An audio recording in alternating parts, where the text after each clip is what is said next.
그 얘기는 여기까지 하고요. 이제 역제용사들 본 주제로 한번 들어가도록 하겠습니다. 윤석열 대통령 최후 진술, 야 77페이지 준비해 왔고 또 60분이 넘는 67분간 대통령 최후 진술이 있었습니다.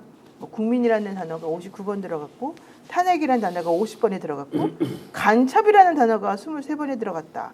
민주당은 포함해서 간첩들이 압력하고 활약하고 있다. 민노총과 민주당이 결합되어 있다. 뭐 이런 정말 저는 상상도 못할 정도의 발언. 물론 뭐 계속 북한이라는 단어도 한 15번 들어갔다고. 그러니까요. 나는 저희 논평에 그렇게 정말 나오더라고요. 황당무계했는데요. 어쨌든 간에 그런 발언은 예상했던 거라서 그럴 수 있었는데 마지막에 직무에 내가 복귀하면 뭐 얼마가 남든 간에 임기에 연연하지 않고 개헌하겠다. 야 진짜 이렇게 후한무치한 발언을 할 수 있을 것인가. 제가 정말 깜짝 놀랐거든요.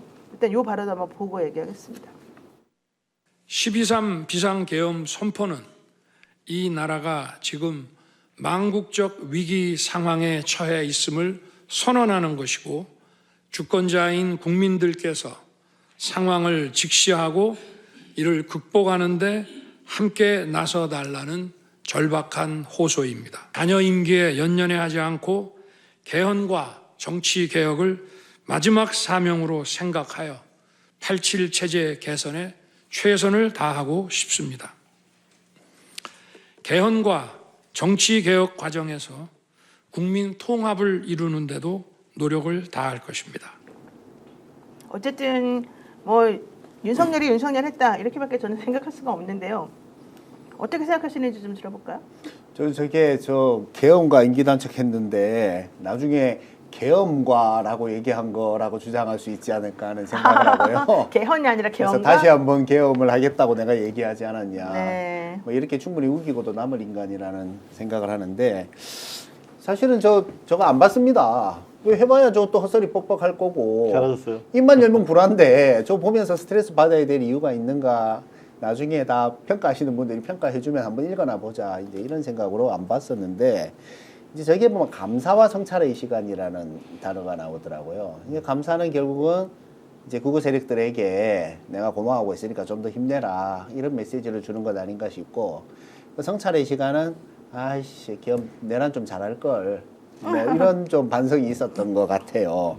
근데 이제 저게 보면 이제 개헌이라고 만약에 얘기를 하면 이제 임기 단축을 얘기를 하면서 결국은 다시 그 개헌을 해서 뭐 대통령 단임제를 없앤다든지 뭐 이런 이제 뻘 생각을 하고 있지 않은가 그런 여러 가지 뭐 상상을 좀 해봤습니다. 보통 누구에 대해서 묘사할 때 동물의 나쁜 의미로서 동물에 많이 비유할 때요.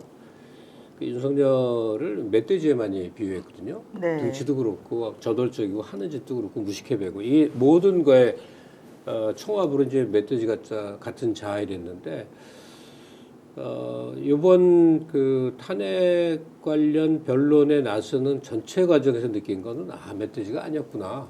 멧돼지의 외형을 갖고 있는 쥐새끼였구나. 그러니까 이 잔꾀만 발달한 것 같아요. 그러니까 계엄을 하게 된 이유를 밝히는 게 부정선거가 있었다. 민주당, 민노총이 합세해서 북한 지령받고 움직였다 등등등. 그동안 우리가 지켜본 바에 의하면 윤석열은 그거 하나도 믿지 않아요. 장담컨대 왜냐면 문재인 정부 때도 충성을 다하겠노라 하고 민주당적 어법을 활용하던 사람이거든. 그러니까 그럼 저 왜 저러느냐. 결국은 그런 말에 뭉쳐져 있는 일군의 덩어리들, 지지 세력, 극우들 이걸 격동하는 건데 저 연설 후반부에 뭐 업무에 복귀하면 뭐 개헌을 하겠노라 이 얘기는 그냥 다 그냥 하는 소리 같고 네. 노리는 건 그냥 대선 운동 같아요. 국힘당 대선 운동이야. 그러니까 만에 하나라도 자기가 신라같이 감옥에서 나올 수 있는 단 하나의 구멍이라면 네. 탄핵이 복귀되는 건 뭐 바랄 수 없을 테고 형사처벌도 면할 수 없으려고 알고 있는데 네.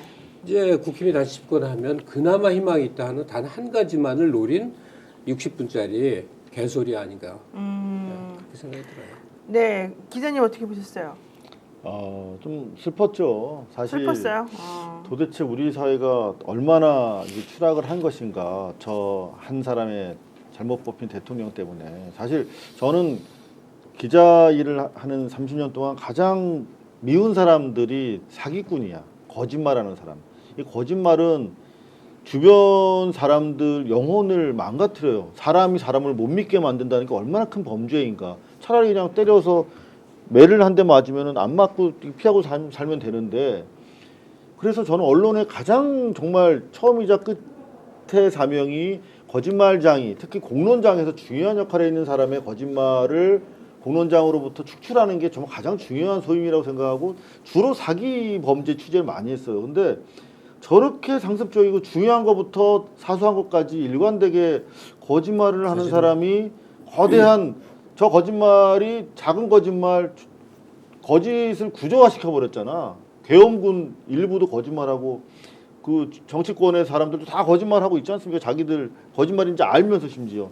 저 어떻게 우리가 회복할 수 있을까? 그런 생각 많이 하게 됐어요. 그리고 저 말 끝에 이번에 보면은 뭐 부정선거 얘기 별로 안 하더라고. 자기들이 봐도 너무나 이게 안 팔리는 장사야. 그래서 뭐 간첩 얘기를 갑자기 하는데, 실제로 이번 정부 들어서 간첩 사건 조작하려고 정말 무진 애를 썼어요. 아시겠지만 제주도부터 시작해서 전국적으로 국정원이랑 검찰, 경찰 똘똘 뭉쳐가지고 엄청나게 많이 저인망식으로 훑었거든. 근데 성공한 간첩 사건이 하나도 없어. 하나도 못 그려냈어. 유일한 그래요. 게 그 민노총 잠바 입고 민노총 뒤진 거. 그러니까. 저 국정원 잠바 입고. 네. 하나도 못 만들었어. 간첩 사건조차도 네네. 없으니까. 그래놓고 간첩 무슨 몇 번 얘기했냐면 5번. 5번 얘기했어요. 간첩. 그러니까 23 번이네요, 부정선거로 안 23. 되니까 간첩 얘기하고 간첩이 뭐 야당에 있다. 뭐 이거 아니야. 44번 얘기하면서 마지막에 87년 체제의 헌법을 개선한다. 87년 체제의 헌법을 이야기 입에 올릴 자격도 없는 자예요. 87년 체제 헌법이라는 거는 우리가 민주화 운동으로 수많은 열사들의 피값으로 사실 만들어낸 직선제 헌법인데 그 헌법 자체가 무슨 죄가 있습니까? 말 틈만 나면 무슨 말 자기가 독재적 대통령으로서 87년 헌법 체제를 사실 붕괴시켜 놓고 마치 헌법에 문제가 있는 것처럼 또 하나의 거짓말을 저게 만들어내고 있다. 정말 국회 예산권이 없으니까 잘못됐다라고 얘기하는 겁니다. 알겠습니다.